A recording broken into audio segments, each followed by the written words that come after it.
Obviously, a good blog is one where someone's got a clear opinion, got something to say, and really just wants to put it across. A good blogger can really take all sorts of elements and use them both in words and in pictures and make a strong statement. I mean, being a blogger is a combination of different jobs. In my case, it's being a photographer, it's being a writer, it's being an editor, it's being a marketing person, a businessman, it's being a sociologist. It's a combination of a lot of jobs within one person. Basically, looking back, when we founded the site, we'd never thought it was. I mean, it was a dream, but we never thought it would end like this.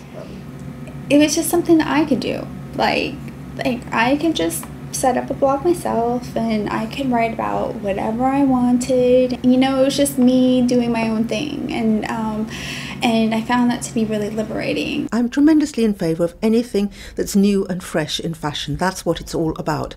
Of course, you know, the blogs will be weeded out, and some I think won't survive really with a heavy following, some will.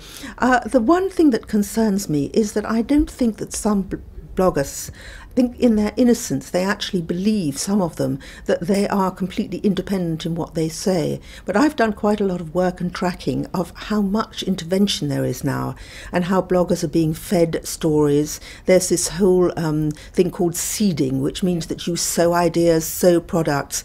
And obviously bloggers are a wonderful way to do this because often they reach a wide audience and one that's very desirable to a brand that's trying to get itself known. I mean, every month is getting more crazy. There's always more brands, more media who want to involve bloggers in campaign, in collaboration, and it's a really, 2010 is a really great year to be a blogger because everyone want to involve us. It's like there's no campaign that can be done without involving the web and bloggers. So yeah, it's pretty good.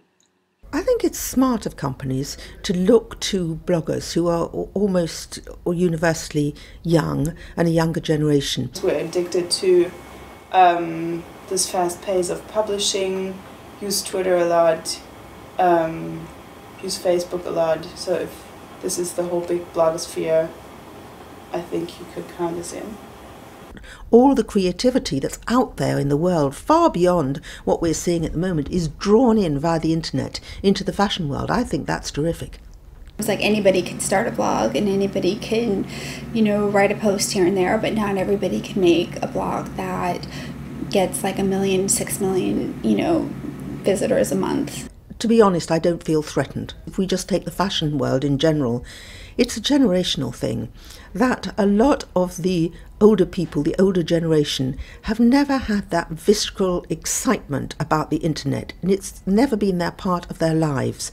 If you compare with the traditional media, the advantages of a blog are quite obvious. It's so much more flexible. I mean, it's a media that can change almost instantly its content depending of what's going on, and it's something that is absolutely impossible if you think about a magazine. You can't teach people something they haven't experienced.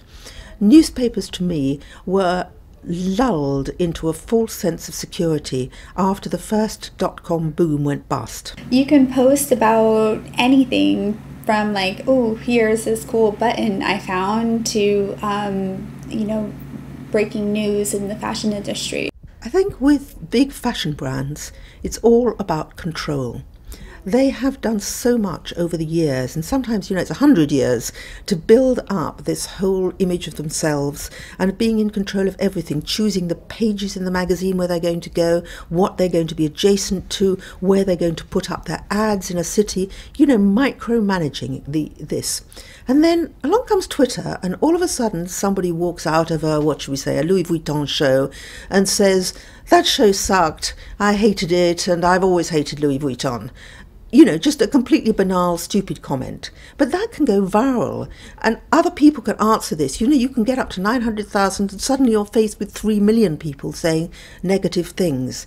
It's pretty terrifying for these brand managers. When you read a blog, you have to accept the fact that it could be something very radical, something that is not as censored and not as, let's say, politically correct as a traditional media. But we're in a work in progress, which is good. So we learn lots of stuff every day, and we can develop into a writer someday. maybe. For print, Jessica, you want to go to? No, we're online people. I think that without actually specifically talking about blogs, that what we've got to say here is that the world changed when fashion, instead of becoming a monologue, became a conversation. Instead of it being something which was received, there's now a rapport. People can make comments on shows instantly. They can exchange views with other people. Listen, you can go into a shop and snap yourself on your phone wearing something and send it to your boyfriend and say, hey, do you like this? You know, everything now is integrated and there's a backwards and forwards, and that's never going to stop now. Now that that's started, that's it forever.